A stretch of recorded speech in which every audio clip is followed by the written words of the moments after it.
just to open things up, maybe if Tom, you could give us a little bit of an introduction in terms of your area of expertise, and then we'll go to Daniel. Yeah, sure. Thanks, Barry. Thanks for having us along. I think it's a very topical conversation for us to have at the moment. So my background is in health psychology. So I've got a PhD in health psychology.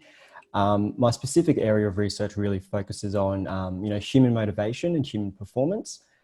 So what that sort of generally encompasses is, looking at what are the things that influence our health and our motivation to engage in certain behaviors.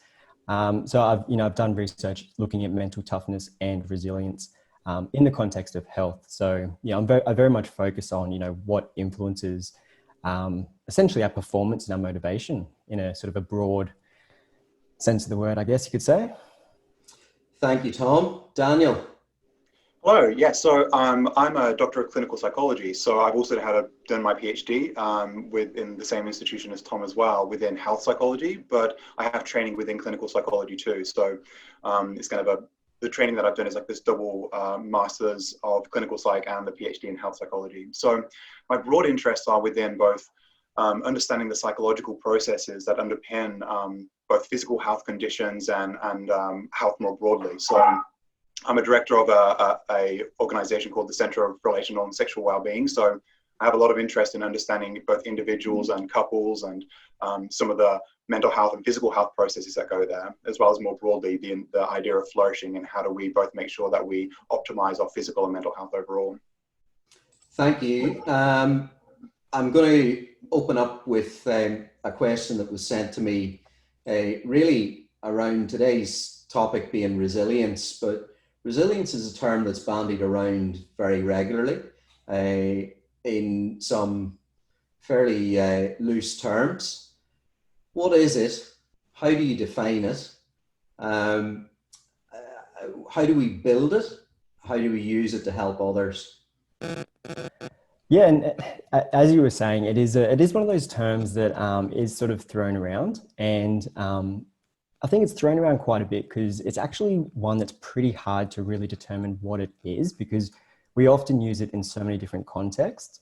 But there's about 50 years worth of research looking at resilience, and generally speaking, when we talk about resilience, we look at that ability to sort of bounce back when we've experienced some sort of negative event. So if we're looking at stress, we may have gone through a potential a stressor, or we've lost our job, for example. So resilience really sort of fits into that area of being able to recover from that negative event and to sort of continue on. And I think we can actually look at it separately from other terms such as mental toughness, which looks at something that's generally encompasses quite a few different skills. If somebody is considered mentally tough, we often look at them as being quite optimistic, goal orientated. They have that ability to regulate their emotion, but they're also resilient. So I think resilience is one thing that we should definitely focus on, because it is one of those sort of constructs that a lot of us have to deal with. And luckily, I'm in a scenario where I didn't lose my job due to COVID, but there's a lot of people out there who are going through a lot of hardship. And so resilience is one of those things that many of us have to deal with at some point in our life. So that's sort of a definitional way of looking at it, is that ability to bounce back from some sort of negative event. You're talking about how do we build resilience. That's another thing that's, it's quite tricky to really determine exactly how we can build resilience, because it is one of those things that's also, it can be sort of specific to an individual. We all go through different levels of stress, and what I perceive as stressful, it might not be stressful to somebody else. So when we do look at trying to build resilience, we can look at a few sort of key aspects of how to build resilience, things like self-efficacy. So trying to increase somebody's belief in their ability. If we believe that we can actually continue on and do the task, we're likely to sort of recover more quickly from a negative event. So that's one thing that I think when we are trying to build resilience, is that we do try to promote that self-efficacy. We try to encourage people to believe in their ability, try to identify what they've done in the past and use that to motivate them. Stress appraisal, I think, is another thing that, Daniel might be able to talk a little bit more about when we go into that clinical side of things. But, when we experience stress, how we appraise that situation is going to be really important as well. If you evaluate a stressful event as something that you simply can't overcome, it's going to be very hard for you to get motivated to actually move on through it. So one way we can look at stress and stressful events is if we evaluate it more as a challenge to overcome. So if something does occur to us, if we think of it as something that, we can overcome, and once we do that, we're going to be better off for it, then that's going to sort of help us sort of increase that level of resilience. So looking at things more of a challenge rather than as something that we simply, can't get through. And, another thing I think is really important for this group in particular is that social network. Any psychologist that you go to will talk about the importance of having a strong social network. And, for this group with your kindred groups that you guys engage in, I think it's going to be really important during this time is so that you can sort of lean on each other and talk to each other about the stresses you're going through. Because if we can sort of feed off each other in terms of, motivation and helping each other achieve those goals, that can really help us recover from that stressful event. So I guess, those are sort of the three things that I would sort of recommend we try to focus on when trying to build that resilience. So, self-efficacy, that social network, and then also thinking about how we actually appraise a stressful situation. So I think those are the important things to look at when trying to build that self-efficacy, build that resilience. And helping others, I think that sort of feeds into sort of encouraging that social network as well. If we ourselves feel as though we have a higher level of resilience than somebody else, it is important that we try to reach out to them and we make sure that they're doing okay. And, we can try to foster some of these positive outcomes in them as well. And that's going to sort of, we can feed off each other and try to build that resilience in them. And from, an organizational perspective, looking at teams, sort of a new area of research is looking at how we can in fact build team resilience. So, focusing on individual level of resilience.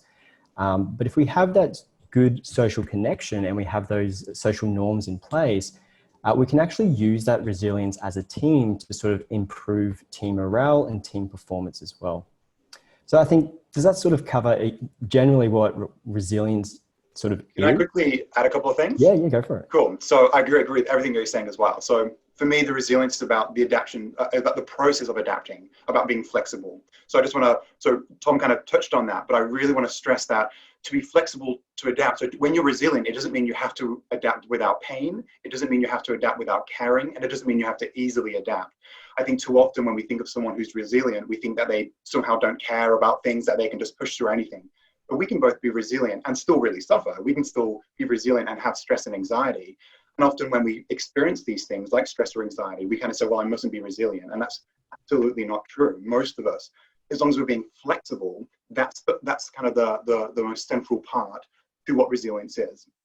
Even if you've kind of experienced some type of suffering within that, you can still be resilient as well, okay? And I really want to stress then that you don't have to be some type of superhuman. You can be a completely normal, reasonable being and have anxiety and have stress and still be resilient as well. And so a core part of that is having self-compassion to both yourself and other people and have a really good sense of what your values are. So we can be both flexible, adaptable, and therefore resilient. We know we can connect to the types of actions that we want to do and not just base that on the emotion that we're feeling as well. So you can both be, for example, angry and compassionate. You don't have to be angry or compassionate. So we want to get past the ors and go to the and. We can both be upset and supportive. We don't have to be either upset or supportive, so we want to have as flexible as possible in that. And I think that's kind of the core part for me, what resilience is. Yeah, definitely. Okay. Tom, motivation is a topic that you're very keen on. A lot of us are working from home for the first time, or certainly a lot more than previously. And sometimes I'm hearing from members that they're really struggling to motivate themselves outside that office environment. that it just starts to wear them down a little bit. Talk to us about motivation, and can you give us some tips as to how we can stay motivated? Yeah, definitely. And I was trying to think, when we talk about motivation, there's so many different theories of motivation. And, if you type in motivation in Google, you're going to get just too much information and you'll be left sitting there just confused. So I was, trying to think for this group in particular, what sort of motives, really drives your work ethic? Because, from what I understand, of the chamber, there's a lot of people who run their own business. So we're looking at, what can motivate people to continue striving to, enhance their performance and enhance their business and their companies. And there was this one theory that particularly stood out to me, which is what we call this achievement orientation. And essentially what this looks at is, what are those key aspects of our sort of drives? So why do we actually do what it is we do? And we can sort of break this up into a couple of different types of orientations or types of motivation. So one of them is having this, what we call a mastery orientation. And essentially, if you've got this mastery orientation, you're really motivated and driven in order to just simply become better at something. You're driven to become the master of a particular topic or a particular skill. So this sort of, is very close to, many of you probably are aware of, when we talk about intrinsic motivation and extrinsic motivation. So with intrinsic motivation, we're really driven to do something because it's something that we actually want to do and we have this general interest in it. So with mastery orientation, we're sort of looking at that same drive. You're motivated because you really want to maintain that performance and it's something that you personally value. On the other hand, we can have this performance orientation, and essentially we're driven because we want to essentially demonstrate our competence, or we want to achieve some external reward. So we do have these sort of different drives. And I think for, many business owners, they are generally motivated because they do, have a value placed on that business, and they do actually want to demonstrate or have this passion for what it is that they do. So in terms of, if your motivation starts to drop, and, that is a completely natural thing, regardless of the behavior you're looking at, motivation is a very tricky thing to identify and then modify. You might have the goals of exercising, for example, but how many of us actually maintain that level of motivation over time? So there are a couple of, tips and tricks that I did sort of think would really help everybody maintain that motivation. Couple of questions there. Mastery orientation. Yep. So that's that idea that we are driven because we want to, master the skill we're doing, or we want to essentially become better at something. So some tips and tricks that I sort of thought would be good for the group to try and help with their motivation. Number one is making plans and goals. And often when we talk about, setting goals, we try to make these very specific. So you don't simply say, I want to, I don't know, I'm thinking of a business goal. Does anybody have a general business goal? I want to increase my financial, intake next year, something like that. We try to make these goals very specific. So think about, what do you want to achieve next week or next month? Something that's very manageable. All right. If a goal is too broad, what happens is we often lose interest in it, or we simply don't know how to achieve it. So the more specific we make these goals and we make the plans, the better it is for us. But also, when you're making these plans, try to plan for events that might occur that you don't expect to occur. So this is what, we often call coping plans. So if something goes wrong, try to have a plan in place for, okay, if that goes wrong, what can I do to, bounce back from that? And in a way that's going to help you sort of develop that level of resilience, because you're actually starting to plan for things to go wrong, and you want to be able to make sure that you can get back on track if that does occur. So for example, one thing that I do at the end of each day, try to list all the things that you've achieved, right? And then also try to make a plan for what you want to do tomorrow or next week. So if they're nice and manageable goals, it really motivates you to try and achieve them. And it also gives you something to monitor. If you're monitoring these goals and if you're achieving them, that's going to increase your self-efficacy. And you can say, oh, look, I've achieved all of these small goals that I want to. it's going to sort of drive you to achieve those goals in the long term.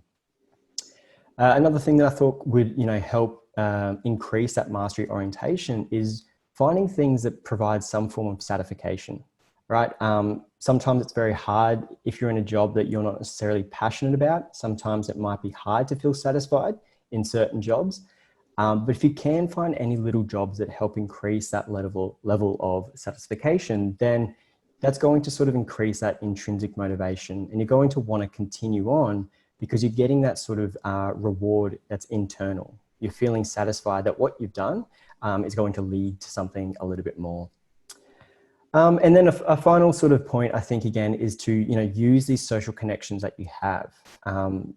If you're part of all of these groups, make sure you're reaching out and you're telling people about some of these plans and the goals.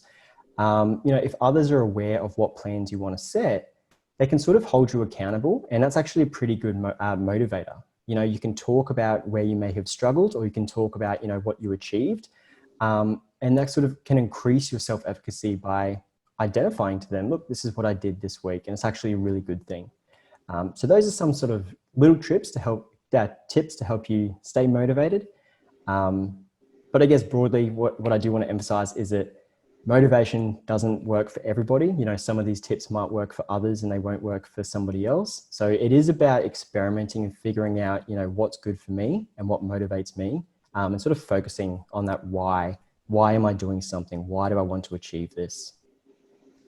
Daniel, going into one of your areas of particular interest around burnout and managing that, I'm as guilty as anyone with this, where since the first lockdown, it's almost been the pace of a sprint, but the duration of the marathon.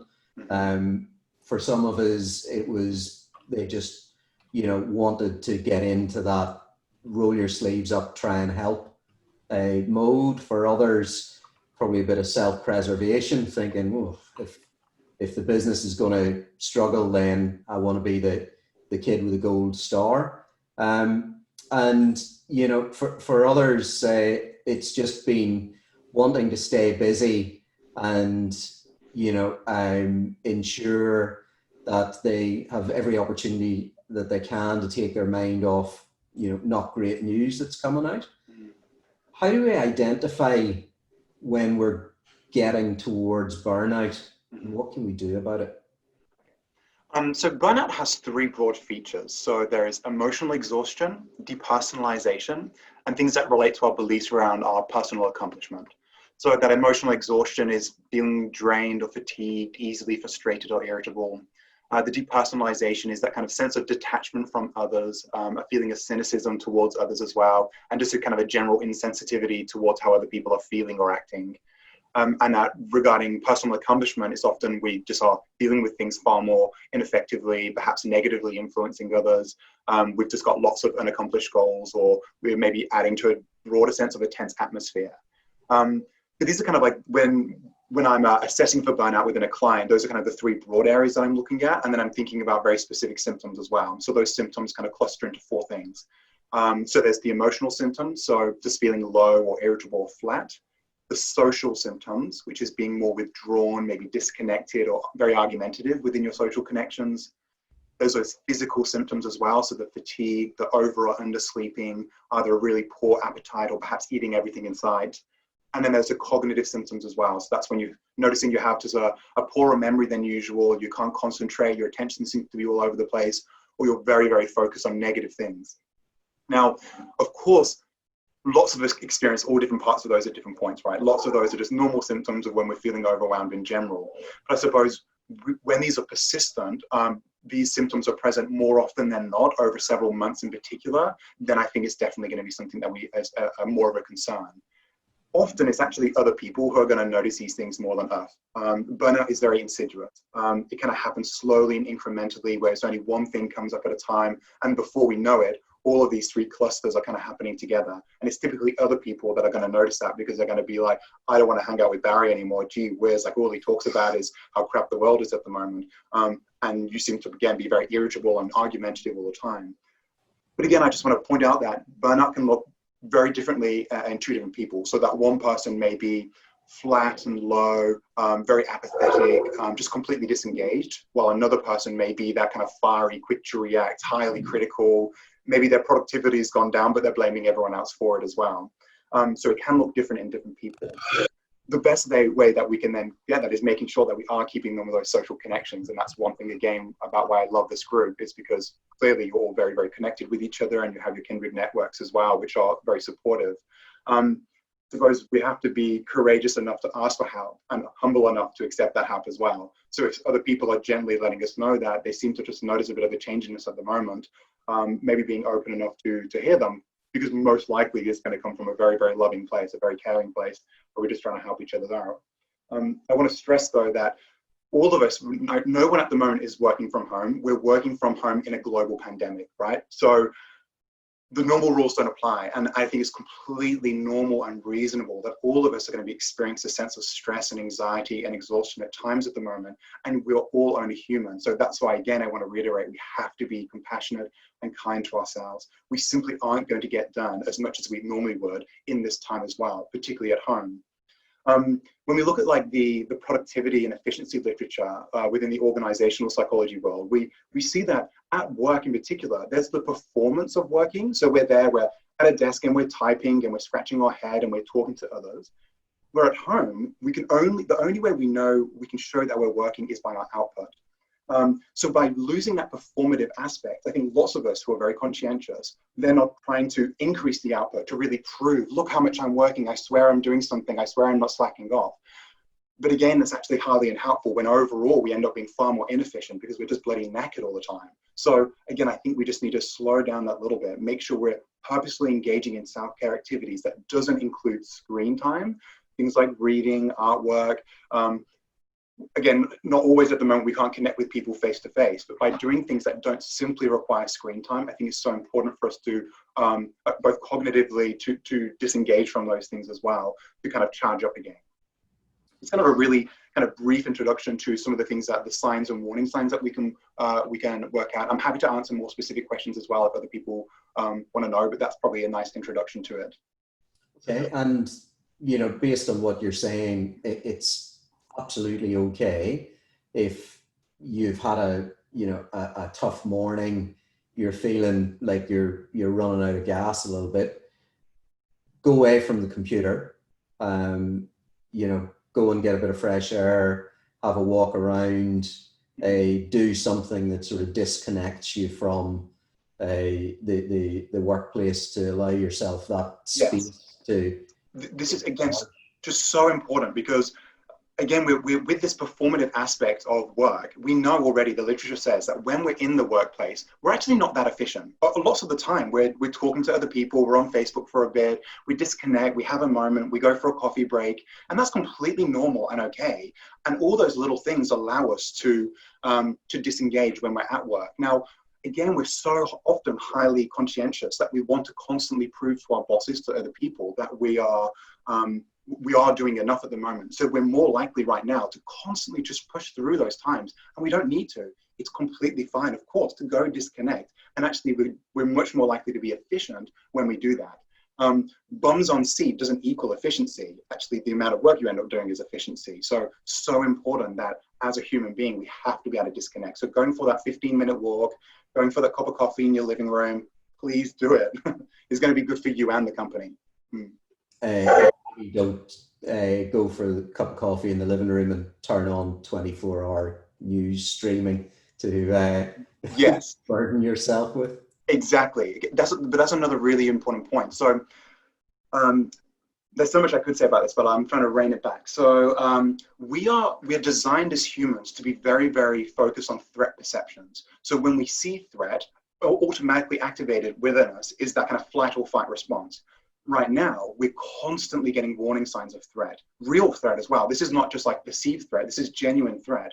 So when we're constantly looking at social media or 24-hour news cycles, it just means we're constantly bombarded with this sense of threat. And we are hardwired to take that really seriously and get that kind of intense emotional reaction. So that's why we have to be able to disengage from that. I'm definitely not saying don't engage with the news. As we can see, things change so quickly. We need to be engaged every now and again. But is that really 6 times a day, 10 times a day? Or does it only need to be maybe half an hour in the morning and 15 minutes at night, for example? Just enough for new information, but no more than that is probably necessary. Okay. Question for Daniel.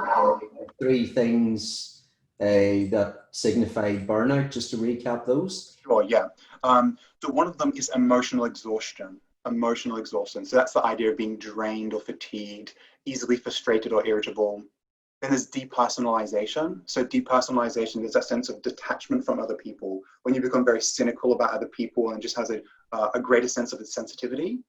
And then there's ideas regarding your personal accomplishment. So typically this is when we actually start dealing with things far more ineffectively. We start to negatively influence other people and make them become not very productive as well. We have lots of unaccomplished goals and we kind of adding to a tense atmosphere. So emotional exhaustion, depersonalization, and personal accomplishment goals.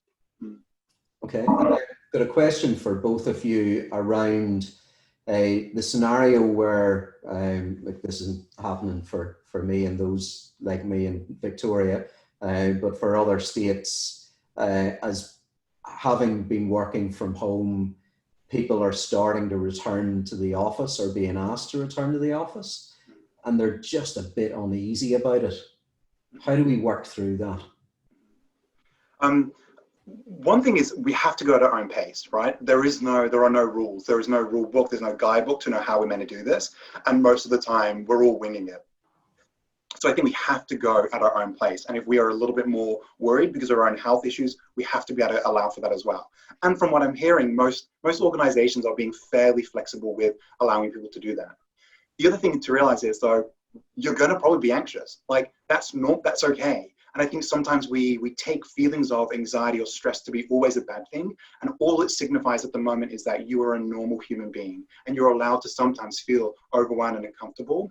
But again, as I said earlier on, it's not either I'm uncomfortable or I go to work. We can have both of those things. We can sometimes feel a sense of anxiety and go to work. And that's okay. And more often than not, as we start to do that and we're exposed to those things, we start to become more comfortable again. But ultimately in this time, I think we have to go at our own pace, using the protective equipment that we are comfortable with, and not necessarily get drawn into what everyone else is doing or what they think are right as well. But I can't stress enough that nobody's not going to feel anxiety at this time, and that is okay. That is normal and healthy as a human being to sometimes feel these things. And I know most people don't want to hear that. They want to have this kind of special strategy to not feel stress or anxiety, but unfortunately, you don't have to get to that stage either. We can still engage with a really good life in a safe way, but also perhaps feel a little bit of stress and anxiety at times. Okay. Tom, anything to add to that? No, I think Daniel really hit the nail on the head there. I mean, these are times that nobody really knows, what's to come. And so feeling sort of anxious about the whole thing is a completely normal thing to feel. None of us have been through this sort of pandemic before. So none of us have also had to, go from working from home and then make that sort of transition back to the office. So there's a lot of uncertainty there. So feeling a little bit anxious about it, I think, is going to be a normal thing to do. So, there's no point looking at yourself and saying, oh, wow, I'm not handling this as well as somebody else. And, try not to compare yourself. Going back to sort of when we talk about, resilience, I think, Daniel, you mentioned it as well. Looking at resilience and, anxiety is something that we all experience different levels in. It's not either I am resilient or I'm not resilient. As soon as we start to say that I'm not resilient, it places a lot of blame on, yourself. And that's not the case. We need to look at these things as, they're all going to vary individually. We're all going to have different levels of anxiety and different levels of resilience. So we do need to look at things as being, it's okay, it's normal to feel this way. And identifying as well, when is things getting a little bit too much? So if we look at stress, identifying, yes, I can handle stress and I can handle certain levels of stress, but having that, I guess, self-awareness to identify when maybe I need to seek additional help from, external sources and try and get on top of that before it potentially gets a little bit too much. One last question. I know we're slightly over our half hour, but we'll hopefully squeeze one last one in. What suggestions do you have around how we can open up to supporting our colleagues or to seek and accept support from those who'd like to help us in the network? That's such a great one and so important at this time. Again, I think part of it right now is simply recognizing that, one, we're all in this together, right? We're all experiencing these things. Very few of us are experiencing things completely different to everyone else. And once we can recognize that, both extending that hand and also receiving that is so important. So I often when I work with a lot of guys anyway within my clinic, I say, be the person that you want to be for what you'd expect your grandkids or kids would want you to be. So be that courageous person at times to recognize that things just aren't feeling great at the moment, or maybe you're seeing someone who's just acting just not themselves, and be courageous enough to maybe ask for help, and again, humble enough to accept that at times. You're not expected to feel normal right now. Okay, we just can't. I think with the bombardment of threat that we're experiencing from all sides of us at the moment with social media and news, and every conversation we have is always in the context of what COVID-19. So I think that it's okay not to feel good. When we can recognize that all of us are in this together as well, I think it allows us to not feel as precious about that, to then being able to open up for some of those, for a little bit of help. Ultimately, we know ourselves the best, and we also know our friends and family the best as well. So we have to maybe look out for each other a little bit more and be willing to talk to them about that. And I think that's one of the scariest things. Often we think that by asking someone something, that then we might be implanting that idea into them, but it's almost never the case. If we can tell someone things a bit off, actually asking them, hey, is everything okay, is more likely going to open exactly the thing that they need, which is a sense of social connection, caring, and compassion at that point. Okay. I've got through quite a bit in a short space of time. Thanks for tackling some of those questions. Any closing comments from either of you? Tom, do you want to go first? Do you have anything to say? Yeah, well, I just think sort of to sum up everything that we've spoken about, it's okay to not be okay in a way, to some degree. And I think this sort of conversation is really good to have, especially at this moment, for people in Victoria who are now going sort of back into, extended lockdowns and, everything like that. So it is okay to recognize that, I'm not managing at my 100% at the moment, and that's fine. Things like motivation and resilience, nobody is ever going to be 100% motivated and 100% resilient all the time. It's not possible. So taking things as they come and being aware that this is a situational, environment that we're in. A lot of these things, we don't necessarily have control over a lot of it, but finding areas that we do have control over and, making use of that time to really try to focus on getting back our mental health, making sure that we are doing okay, to really help us, manage these times when we're potentially not doing okay. So I think, trying to just normalize a lot of this anxiety and a lot of this uncertainty, I think is a really big thing. And then I would say a couple of take homes is engage in intentional self-care as much as possible, purposeful self-care that doesn't involve a screen, focus on what is inside your control, and make sure that we're also extending that hand of support when we need to. I think the vast majority of cases, tea therapy is what we need, which is sitting down with a cup of tea and saying, how are you going at the moment, given everything that's going on? And if times when that's not enough, then there are so many other support services out there as well that can come and help to make sure that we're actually getting that support too. Okay, thank you very much, gentlemen. That's been fantastic.